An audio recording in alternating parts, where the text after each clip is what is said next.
কিংবদন্তি সঙ্গীত শিল্পী এ.আর রহমানের গান বরাবরই দর্শকদের মন ছুঁয়েছে। তার সুরে একাধিক গান গেয়েছেন আরেক সঙ্গীত শিল্পী সোনু নিগমও। এদিকে সালমান খান ও ক্যাটরিনা কাইফ অভিনীত যুবরাজ সিনেমার জন্য একটি গান তৈরি করেছিলেন এ.আর রহমান, যা নিয়ে এবার বিতর্কিত মন্তব্য করেছেন সোনু নিগম। যে সিনেমায় বেশ কয়েকটি গানও গেয়েছেন তিনি। একটি সাক্ষাৎকারে সোনু নিগমকে যুবরাজ ছবিতে এ.আর রহমানের সঙ্গে তার গানের বিষয়ে জিজ্ঞেস করা হয়েছিল। সাক্ষাৎকারে সোনু বলেন, এই গানটি অতটাও ভালো ছিল না, তাই এই বিষয়ে কোনো কথা বলতে চাই না। আমি মিথ্যা বলতে পারি না, আমি খারাপ গানের প্রশংসাও করতে পারবো না। সত্যি বলতে গানগুলো বেকার।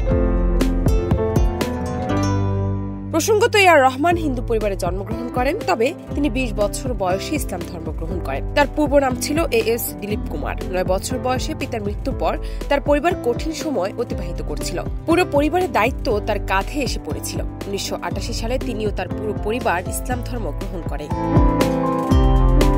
জান্নাত টিপু, দেশ রূপান্তর।